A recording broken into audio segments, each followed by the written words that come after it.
कहते हैं कि नून लीग का जो है वो पलड़ा जनूबी पंजाब में भारी है। अगर वोटर्स की आप जिस तरह बात कर रहे हैं तो जाहिर है वोटर्स को सोचना चाहिए भाई जिधर की बिरयानी खा रहे हो, जिधर से फैसिलिटीज ले रहे हो, फिर उधर ही जाना चाहिए उनको। आमिर साहब, शहर इक़्तिदार क्या सूरत हाल, क्या खबरें, क्या तज्जिया आपका कहता है, कौन बराजमान हो सकता है? देखिए, अब तक की जो सारी सिचुएशन है उसमें पीएमएलएन सबसे आगे नजर आ रही है और नंबर 2 पे पीपल्स पार्टी है, और जिसका पीएमएलएन के साथ मुकाबला होना था वो थी पीटीआई, क्योंकि अपने नाम से मौजूद नहीं है। और 9 मई के बाद जो उसकी स्टेट के साथ लड़ाई है वो बिल्कुल पब्लिक में है, और जिसकी वजह से उन्हें कहीं पे भी कोई रास्ता इंतजामी तौर पे नहीं दिया जा रहा, और इस बुनियाद पे उनके लोग आजाद इलेक्शन लड़ रहे हैं। और कल पीटीआई ने अपना इलेक्शन भी छोड़ा, जो इंट्रा पार्टी इलेक्शन था, कि उन्हें ये एक था शायद कि हमारे जो लोग आजाद जीतेंगे वो हमें ज्वाइन कर सकेंगे और हम मखसूस नशिस्तें भी ले सकेंगे। तो जो हालात उनको मिले उससे उनको ये पता लग गया कि ना तो आजाद पीटीआई में मर्जी से कोई रह जाए तो रह जाए, कानूनन उसको नहीं रोक सकते, उनके ऊपर पार्टी डिसिप्लिन लागू नहीं होगा जीतने के बाद। ठीक। तो अब इनका जोर जो हल्के है या गुस्सा आज करक में भी निकला कि इंतजामी इदारों पे जो हमले किए गए हैं, फायरिंग हुई है वहां पे, जो इतलात आई है, तो इसके लिए इंतजामिया ने भी तैयारी की हुई है। वो चांस शायद उनको मिल गया है कि ताकि अवाम के साथ पुलिस और लॉ एनफोर्सेस इदारों की ना लड़ाई हो जाए, तो वो इनको चांस दिया नहीं जाएगा। तैयारियां भी पूरी हैं, क्योंकि शेर अब्दुल मरवत के हल्के की बात है और सारी बात उसी तरह ही चल रही है। तो अब हमारे सारे साथियों ने ब्रीफ किया है। जी जी जी, चलिए आमिर साहब, तो ये सब ने मुझे सुन पा रहे हैं आप? जी जी बिल्कुल बिल्कुल जी। तो ये जो सारी सिचुएशन है ये वो नजर आ रहा है कि इलेक्शन में, चूंकि आप देखें ना, अब से कोई 52 घंटों के बाद इलेक्शन की तमाम कैंपेन खत्म हो जानी जी। जब मुहिम खत्म हो जाएगी और फिर लोगों ने जो शकील साहब भी बात कर रहे थे, जो इलेक्शन कैंपेन मेरे हिसाब किताब से इसका आखिरी हद होती है आखिरी 48 घंटे के आपने वोटर को पहुंचाना कैसे है पोलिंग स्टेशन तक। ठीक है जी। तो वो रास्ते वो कैंडिडेट कर सकते हैं जिन्होंने बराह रास्त रास्ते रखे हुए हों, इलाकों में मौजूद हों, जो पीटीआई के लिए मौजूद नहीं है इस वक्त सिचुएशन। वो पीपल्स पार्टी के लिए है, वो आईपीपी के लिए है, वो पार्लियामेंटेरियन के लिए है, जीडीए के लिए है, बीएपी के लिए है, एमक्यूएम के लिए है। तो अब जो जितने वोटर को लाएगा, और दूसरा पीटीआई ने सारा जोर लगाया हुआ है सोशल मीडिया पे कि हाँ हमारा वोटर गुस्से में बाहर भी आएगा और वोट डालेगा। सही है, जाहिर है सूरत हाल तो उस तरह से नहीं होगा, लेकिन मुख्तलिफ सूबों की जो आवाज़ और हकाइक और इस वक्त इंतखाबी मुहिम के बाद की जो सिचुएशन, वोटर्स का रुझान, वो जिस तरह हमारे ब्यूरो चीफ्स आपको बता रहे हैं, जाहिर है इस्लामाबाद भी बड़ा इंपॉर्टेंट है, पेशावर, लाहौर, कराची, जनूबी पंजाब,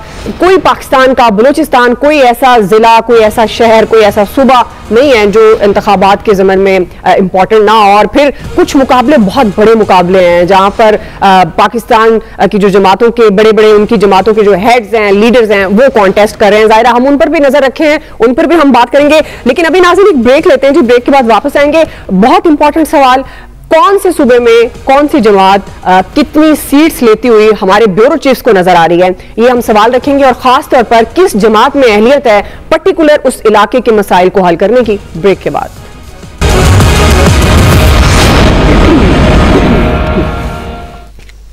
वेलकम बैक नाज़रीन। अहम तरीन इंतखाबात पोलिंग डे में सिर्फ 3 दिन बाकी रह गए हैं, और ये हमारा प्रोग्राम एक्सप्रेस स्पेशल ख़ास तौर पर आज हम ब्यूरो चीफ्स के साथ मौजूद हैं। आप तक तमाम सूबों की, तमाम शहरों की जो अपडेट्स हैं, अब तक की इंतखाबात की जितनी भी डेवलपमेंट्स हैं, वो सियासी जमातों की इंतखाबी कैंपेन से लेकर वोटर्स रुझान तक, वो हम आपके सामने डिस्कस करें। फैसल साहब, अगेन मैं आपकी तरफ आऊँगी, आपके ख्याल में जाहिर है इस वक्त कराची का वोटर क्या सोच रहा है? ये एक बड़ी इंपॉर्टेंट बात है, बारिश का पानी गलियों से निकलता नहीं, पीने को पानी मिलता नहीं, और बहुत सारे मसाइल, और जो बारिश के बाद कराची की हालत, कौन सी जमात, फैसल साहब, कितनी नशिस्तें कराची में, सिंध में हासिल करती हुई नजर आ रही है आपको?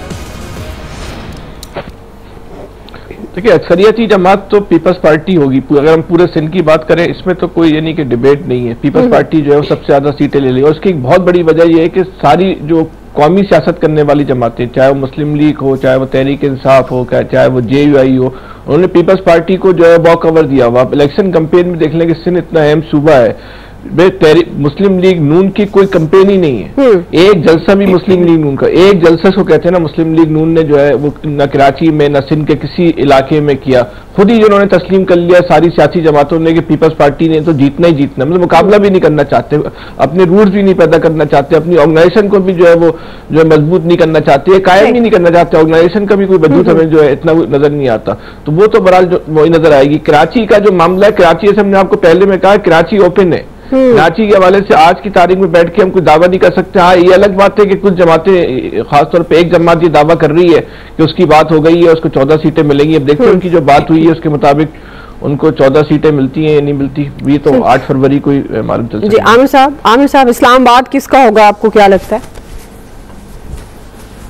देखिए, मैंने पहले भी कहा था कि नंबर 1 पे पार्टी PMLN जा रही है और नजर भी यही आ रहा है। लेकिन जो model Peoples Party PDM government जाते हुए मुश्तरका मफादात की कौंसिल में छोड़ के गई थी, उस दिन से मैं कह रहा हूं कि ये ही मिल के दोबारा हुकूमत बनाएंगे। अक्सरियत सादा मिल जाती है नवाज शरीफ को, तब भी बैठेंगे। और अगर डिजाइन ये बनाना हुआ कि पीपल्स पार्टी अपोजिशन में बैठ जाए, वो बैठेगी।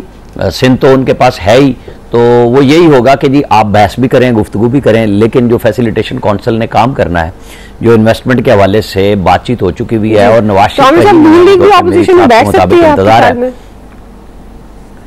मुझे नहीं लग रहा कि वो अपोजिशन में बैठेगी, कि वो आ रही है हुकूमत में, ऐसा मुझे कोई चांस नजर नहीं आ रहा कि वो नहीं आ रही है हुकूमत में। बाकी बिलावल भुट्टो की डेस्परेशन हमें नजर आ रही है। वो लाहौर में वोट खरीदने का मामला हो, उनकी तरफ से नकाब पोश मुस्लिम लीग नून के पैसे देने वाले हों, क्योंकि अता तारड़ ने तो सबको दिखाया कि कौन लोग हैं, ये चेहरे भी नहीं दिखा रहे थे, जिसके ऊपर क्वेश्चन भी आया। जो असल इशू आ रहा है ना, जो स्विंग वोटर का आपने सवाल में भी लिखा हुआ है, देखिए स्विंग नाम भी स्विंग ही है, तो वो जब PTI का मैदान में ना होना अपने नाम से, और फिर ये तासुर भी होना जो PTI और पीपल्स पार्टी ने दिया कि नवाज शरीफ अभी लंदन से नहीं चले थे, तो उन्होंने कहना शुरू कर दिया कि जी चौथी दफा के वजीर आजम बनने आ रहे हैं। और अब बार बार बिलावल जो बात कर रहे हैं कि चौथी दफा नहीं बनने देना, मकसद ये कि कोई बन रहा है तो उसे आपने नहीं बनने देना, तो फिर आप रोक के दिखाएं।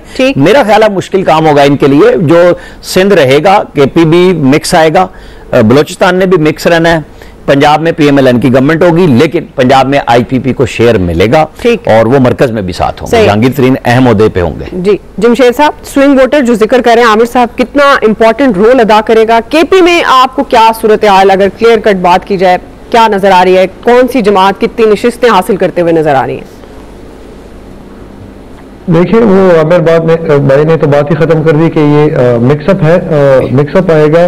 कोई पार्टी वो उसका दावा नहीं कर सकती कि उसके पास बहुत ज्यादा इख्तियार है या वो पॉपुलर है। जो लेकिन जो एक बात है वो इस इलेक्शन की कि जो परवेज खटक साहब है, सूबे के पुराने जो वजीर आला थे, वो दावा कर रहे हैं कि वो नए चीफ मिनिस्टर होंगे। और कुछ लोगों का ख्याल भी है और कुछ लोग उनकी बात पे यकीन भी रखते हैं, क्योंकि परवेज खटक जो है जब वो कहते हैं तो करके दिखाते हैं। जैसे BIT उन्होंने इमरान खान की, तो फैक्ट्स नजर आ रहे हैं आपको कि वो जो कह रहे हैं वो करके दिखाएंगे?